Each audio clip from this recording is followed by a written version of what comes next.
I'm Caroline, and today I'm going to be giving you a brief report of The Whale Rider written by Witi Ihimaera.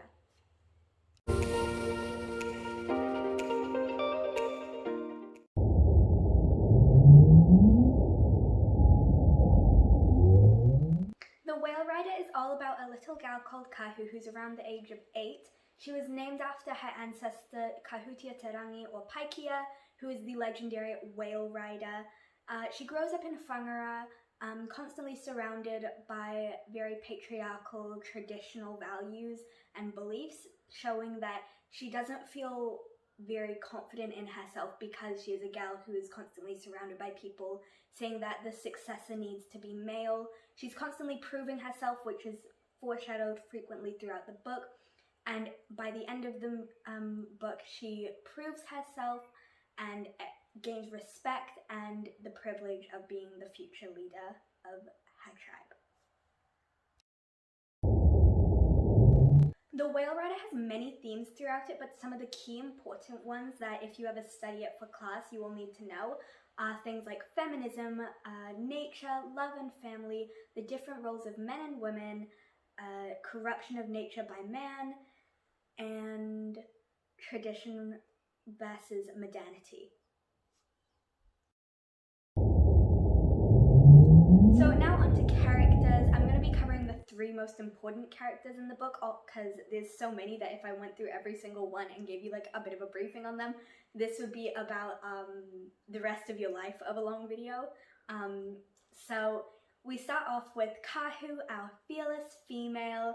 She's constantly looking for her great-grandfather Koro Apirana's love, affection and acceptance, because she has a great connection to her great-grandfather and wants more than anything for him to accept her and love her because she loves him so much, which you will see in like the first couple of chapters at the instruction. She is obviously the chosen one to kind of fulfill this great destiny that she has. She's a very modern value and modern character who represents modern values, showing that just because a man has done it in the past doesn't mean a woman can't do it now and in the future. And she definitely shows many other things like that, like a lot of her relationship with her uncle is very much them like, yeah, we can do this, which is really iconic, and I love that relationship. It's one of my favorite dynamics between 2 characters in the whole book.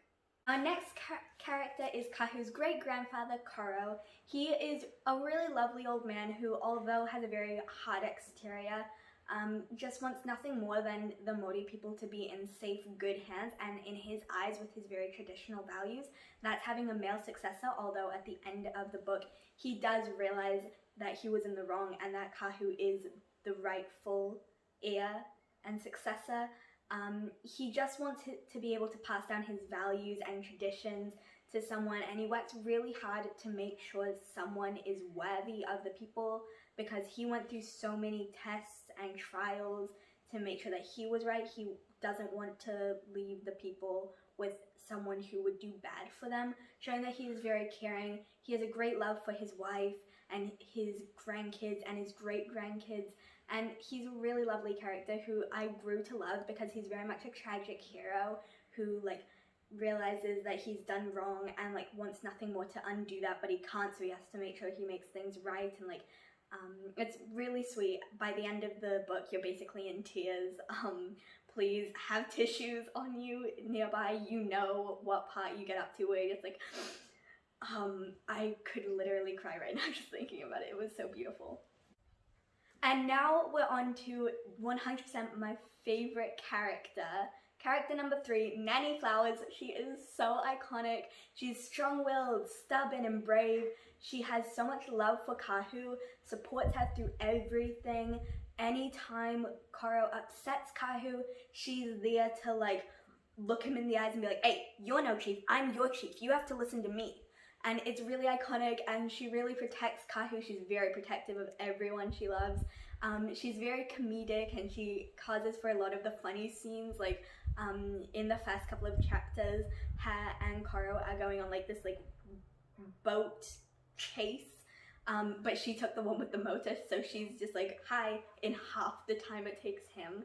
And it's literally like one of my favorite scenes just because it's so like light-hearted, and it's like introducing the characters in a really lovable way that'll cause you to get attached to them. And she's like top tier character, like I love her so much.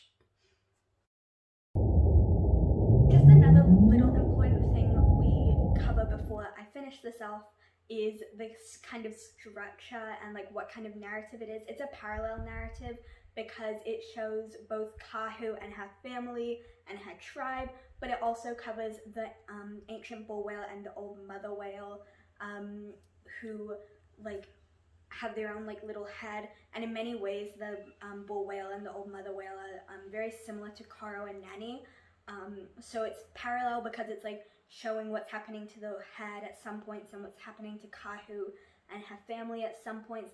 So that's just a little thing to note, which could possibly get you extra marks on a test. I wish I knew that when I had a test. But I really, really liked this book. It was a lovely book. I'm so glad I read it. I love it so much because it has so many strong female characters.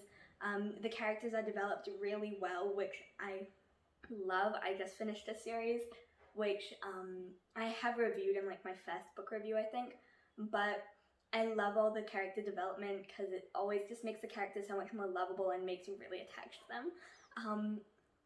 Honestly, I really wish there was a sequel because I would read it in a heartbeat.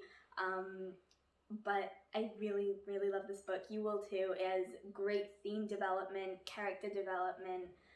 All the characters are really like special and they're very individual and different people, which I love because if every character is just the same, then it's just like I don't care for it. But yeah, really interesting. 10 out of 10. Iconic, very well known, and it's obviously New Zealand repping home. So before I finish up, I'm just going to quickly say that Witi Ihimaera is born in Gisborne, which is really close to where this book is set. He is actually Māori, so it's a very authentic book, especially when you combine it to the fact that he lived so close to where it was set. So he actually was able to travel to a bunch of these locations to really describe what it's actually like, which I think was such a cool thing that we covered in class. And also he's a professor at the University of Auckland, which is really cool. If I ever do English in university, I'd love for him to be my professor because I think he would make it so fun because as a person he just seems like a really fun person, and also like this is an incredible book. So I hope you guys enjoyed this video. If you did, make sure to leave a like, subscribe, and turn on that notification bell to get notified every single time I upload a video. Share this video with all of your friends and all of your family, and I will see you guys next time. Bye guys!